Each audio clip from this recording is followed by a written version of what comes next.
The first ever television broadcast in the US took place on the 10th of May, 1928, and since then, the world has enjoyed all types of programs across the globe. But in some cases, broadcasts left viewers stunned when unexpected events took place during broadcasts, and they're still spoken about today. Number 10. Sinead O'Connor, the famous Irish singer and songwriter, was known to be somewhat controversial at times while she was at the height of her career. She was very outspoken about her views, and while this irked some people, others find it refreshing, and she quickly gained millions of fans around the world. On one occasion, she refused to perform when the Star-Spangled Banner was played before she was set to take stage. She'd made it clear that no national anthems were to be played at her shows, since she felt that they had nothing to do with her music and detracted from the experience. In another instance, when she was nominated for a Grammy Award, something that most musicians aspire to, she boycotted the event, stating that the awards only acknowledged material gain and the commercial side of art, which she had no interest in. But there is one incident that occurred on the popular TV show, Saturday Night Live, that is stuck in the minds of her critics, and it's often mentioned whenever Sinead is discussed. She made her breakthrough in the industry in 1990 when she covered one of Prince's hit songs, Nothing Compares to You. Her personality type came to the fore when she was told by a record executive to appear more feminine, a comment that she didn't take kindly to, and she decided to shave her head. The look became one of her trademarks, and many fans followed suit. She quickly became known as an artist who refused to bend to society's rules, and who flourished when she went against the grain. As her career continued, she became more outspoken, and on more than one occasion, risked her career to make her opinion known. The most memorable moment came in 1992 when she appeared on Saturday Night Live as a music guest. She delivered a good performance of the Bob Marley song War, but then flipped the script by changing some of the lyrics. She was referring to certain allegations that had been made against prominent figures in the Catholic Church, and the fact that very little was being done to change the behavior of some of the church's most prominent members. As she completed the song, she produced a photo of Pope John Paul II, which she later revealed she had taken from her deceased mother's house, and held it up in front of the camera. She could then be heard saying, "Fight the real enemy," before ripping the photo in half, to the shock of some audience members. Number 9. Some magicians have a real talent for fooling their audiences with sleight of hand, illusions, or trickery. Their craft takes years, and in some cases decades, to master, and not all magicians are able to create a career out of performing. It's also true that some magicians are better at their craft than others.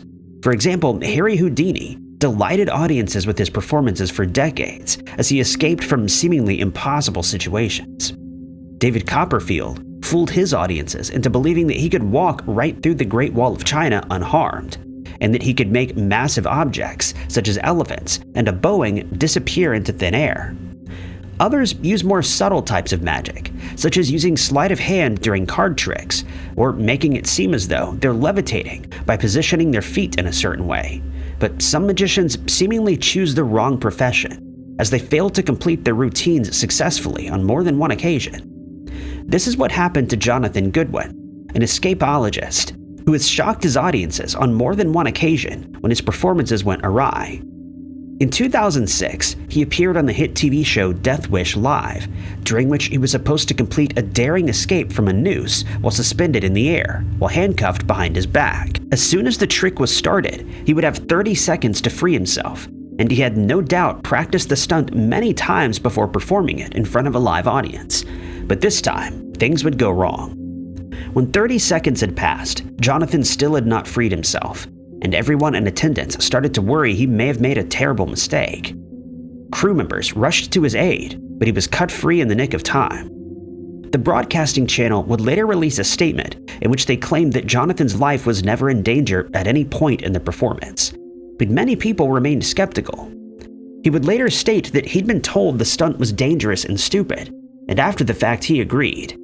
He explained that he had a tool in his hand that he was supposed to use to pick the handcuff locks, but he accidentally dropped it and had no way of retrieving it.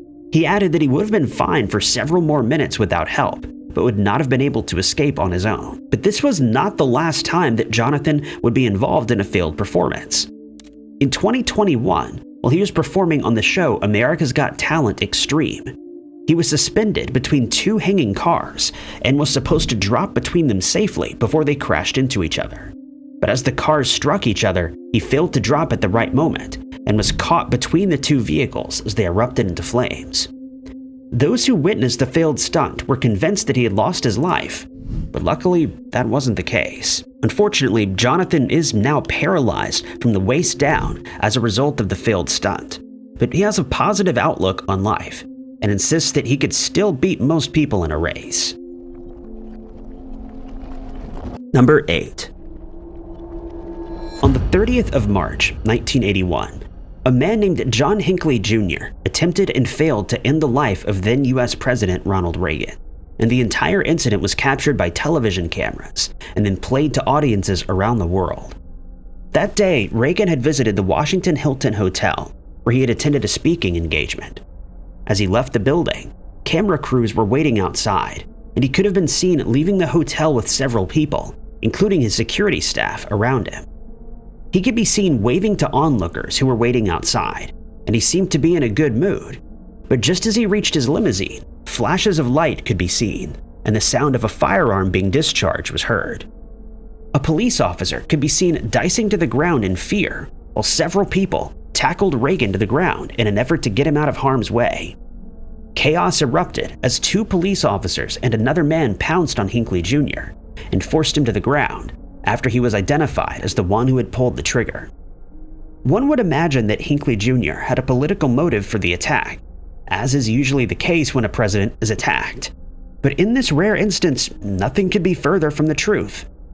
It would later be revealed that Hinckley Jr. was suffering from a syndrome called erotomanic obsession. People who suffer from this disorder are unshakable in their belief that someone is in love with them, even if they've never met. In Hinckley Jr.'s case, he'd become infatuated with the famous actress Jodie Foster and believed that if he were to assassinate Reagan, she would be impressed and then they could be together. Foster and Hinckley Jr. had never met, and the entire narrative was a result of his condition.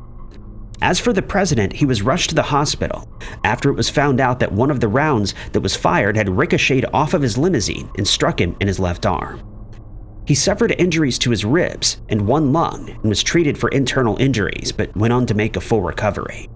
He underwent surgery and was later released. Unfortunately, one police officer, Thomas Delante, White House Press Secretary James Brady, and Secret Service agent Tim McCarthy were also injured, and while McCarthy and Delante went on to recover, Brady suffered a brain injury and was permanently disabled.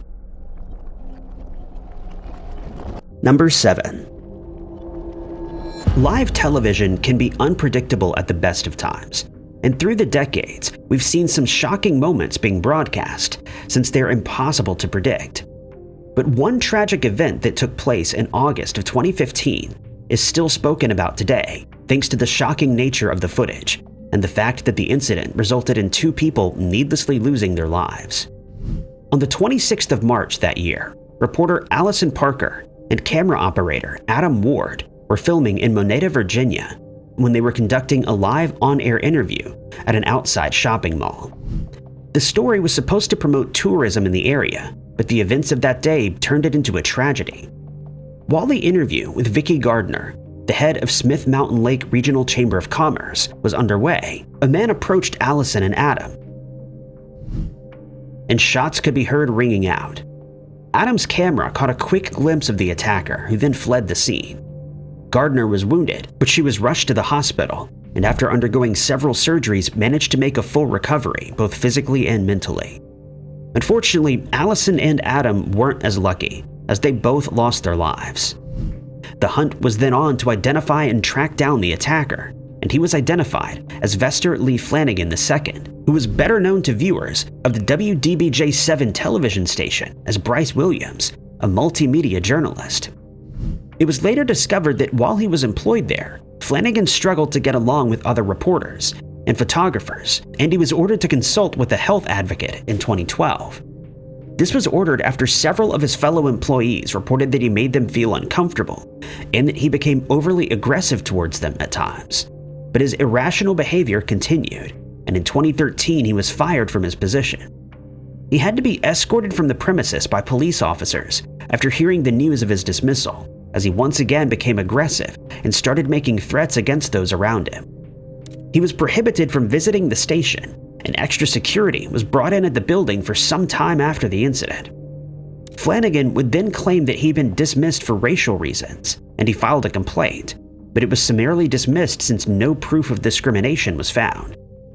Social media posts found on his profiles following the attack suggested that Adam had reported Flanagan to the station's Human Resources Department after they had worked together once, and he accused Allison of making racial remarks about him. He then sent an email to ABC News in which he detailed the discrimination that he believed had been carried out against him. He claimed to have grown ever more discontented over his firing, and that on the day of the attack, he had reached a tipping point. He added he'd been instructed by Jehovah to carry out the crime and acknowledged he was suffering from mental issues. Number 6.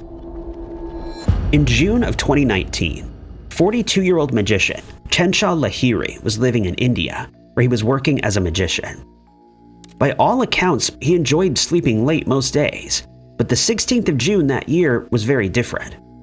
Lahiri was set to perform his most impressive trick yet, and was up early to make the commute to the Hooghly River to prepare for the crowds to start to arrive.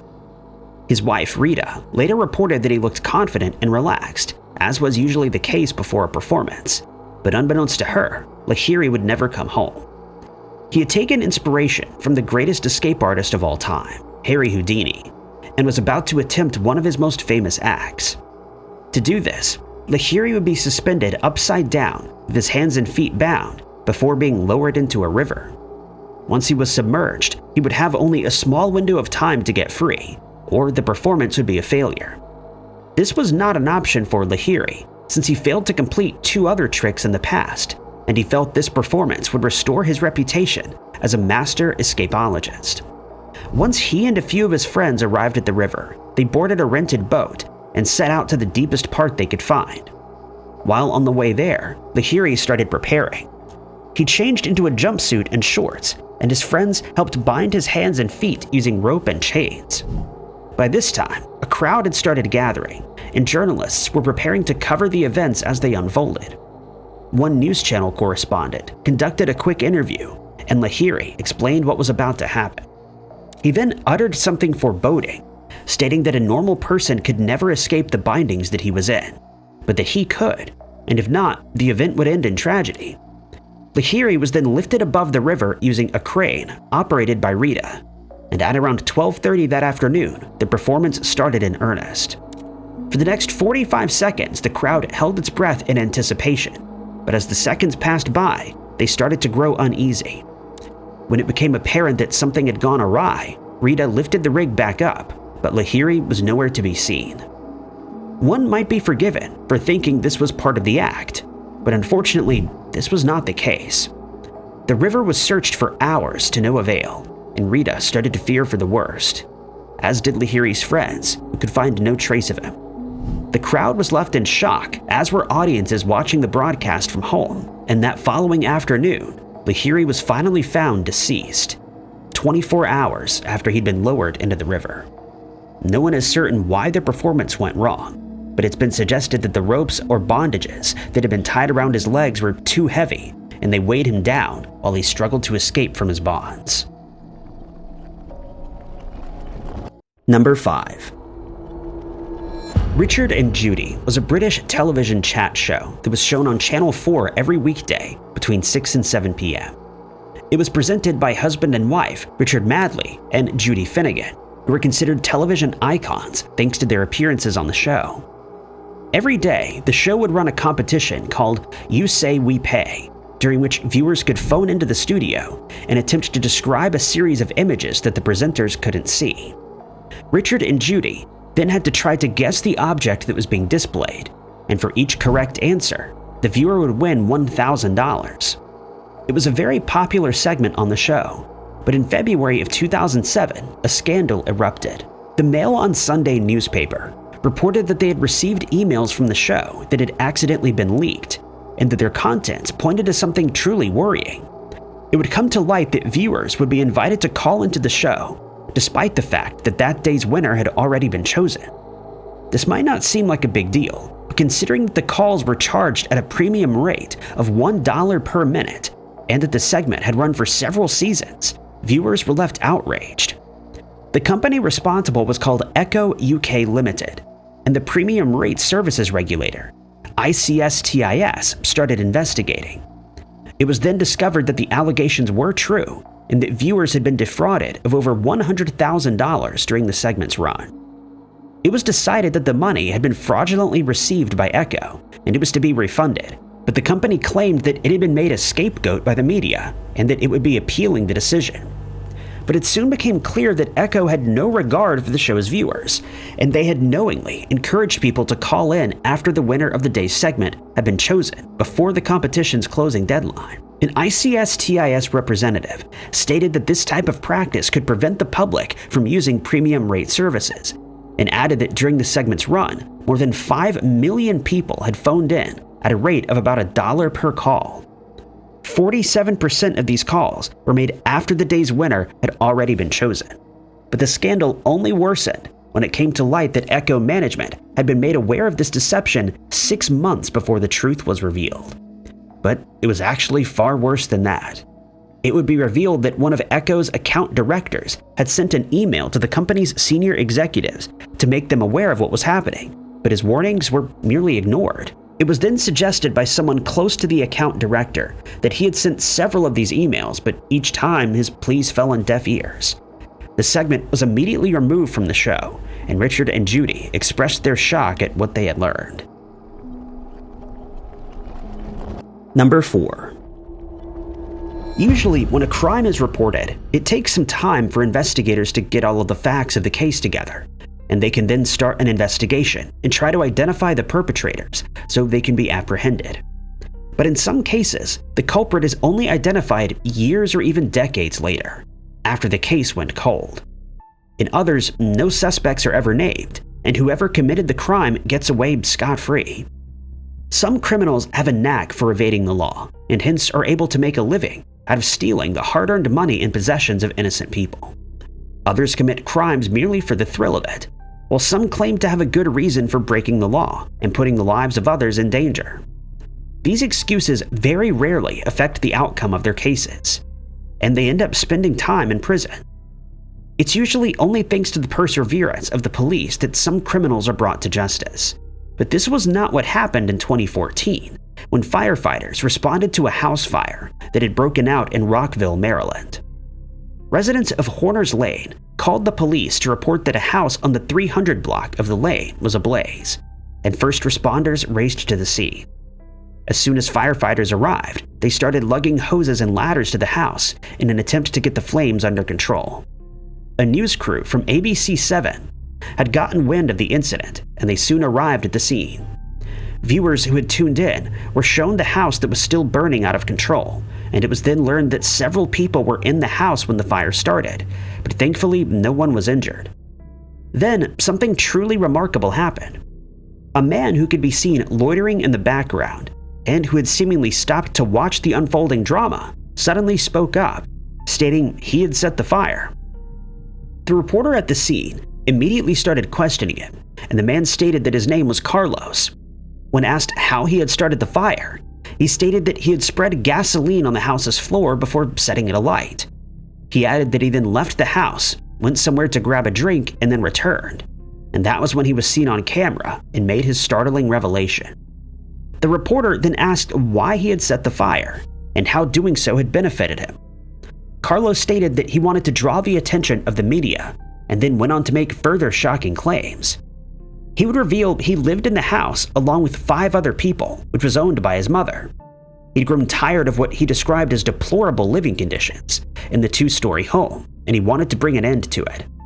When asked why he went to such drastic measures rather than contacting the police, Carlos replied that he had contacted the police on several occasions, but his complaints were shrugged off. He then calmly walked over to two police officers and could be heard admitting to being the arsonist. He was immediately arrested and was then identified as 27-year-old Carlos Peralta. He was charged with 3 counts of reckless endangerment as well as arson. Number 3. Over the years, live TV broadcasts of high-stakes poker tournaments have grown ever more popular, with millions of viewers from around the world tuning in to watch professional poker players battle it out against each other, usually for a massive cash prize. In 2010, such a tournament, which was called the EPT Berlin Stop, was being held in Germany at the Grand Hyatt Hotel. The event started like any other, and viewers from many different countries watched in anticipation to see who would walk away with the spoils. But on the 6th of March, they would witness something no one could have seen coming. At around 2:15 on the 4th day of the tournament, a group of men, armed with long, sharpened blades and firearms, stormed the hotel's registration desk, and realizing that something untoward was happening, players and spectators ran for cover. The group of 6 all had their faces hidden from the camera as they were wearing balaclavas, and they proceeded to steal about $282,000 in cash from the registration desk. The money was then stuffed into bags, and they would have gotten away with a lot more if it weren't for the actions of one man. A security guard who was on duty managed to grab one of the bags out of one of the men's hands, and it's estimated that he recovered around $280,000. This meant that the robbers would have stolen about $580,000, but had to flee with around half that amount. After they left the building, the police were called, and thankfully no one was injured during the heist. CCTV footage from the hotel was retrieved, and footage of the robbery was released to the public. This proved to be the right move, as the robbers were identified just a few days later and they were taken into custody. When the first few men were apprehended, the rest decided to turn themselves in. They revealed that 4 of the men seen on camera were supposed to steal the cash, while the other 2 were responsible for organizing the heist. It's then that the scope of the operation came to light. One of the organizers of the robbery had entered one of the EPT tournaments during the early stages of the tournament in order to gather information, which was then used to formulate a plan. The authorities released the names of the criminals and how the loot was divided up between them.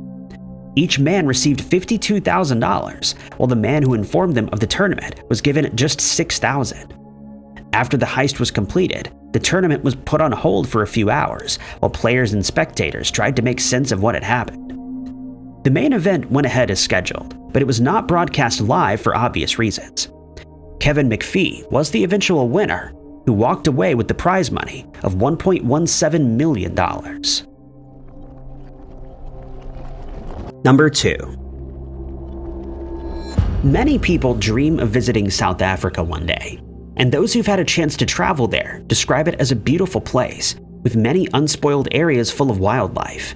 But it's no secret that South Africa can be a dangerous place, not only because of the wild animals that can be found there, but also because crime is rampant in many areas. In 2018, 2 British botanists, 74-year-old Rod Saunders and his wife, 63-year-old Rachel Saunders, traveled to South Africa to film a BBC documentary on the South African gladioli plant that can be found there. They were joined by TV presenter Nick Bailey, who interviewed the couple for a segment on the show called Gardener's World. The Saunders had established an international seed collecting company called Silver Hill Seeds in Cape Town, which provided people all over the world with the seeds of sought-after plants that they could then grow in their own gardens. Once filming had been completed, Bailey posted a selfie of himself with the couple to his Twitter account. And this, along with the photo that was taken by the show's producer, Robin Matthews, is believed to be the last known images of the Saunders. The group then parted ways, and the couple traveled down to a nearby dam where they had set up camp for the night. The dam is situated close to a dense but remote forest, and they would likely have found the setting ideal. Employees from Silver Hill Seeds would later report that they'd last heard from the couple on the 8th of February, 3 days after they set off for the mountains.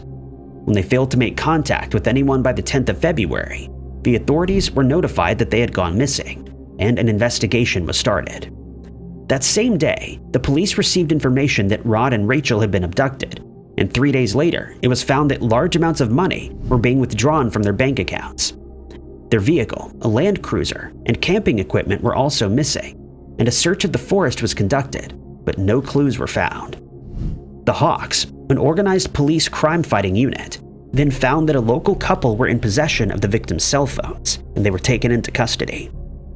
That's when the true horror of the situation came to light. When their house was searched, several items that were purchased with the Saunders money were found along with receipts that corresponded to the times when their bank cards were used. Rod's remains were found in the Tugela River a week after the couple was reported missing, and shortly after, Rachel's remains were also recovered. As further details of the case started to come to light, investigators were horrified to learn that after the attackers had ended Rod and Rachel's lives, they loaded their bodies into the Land Rover. They then drove to an area of the Tugela River that's known to be home to many crocodiles, and they were left there. The hope was that the couple's remains would never be found, and they could get away with the crime. But thanks to their greedy nature and spending habits, the culprits were soon apprehended. It took weeks to confirm the couple's identities using DNA technology, but once this was done, the couple who were in possession of the cell phones were charged, along with the third man who aided them in carrying out the crime. They were charged with kidnapping, robbery, theft, and murder.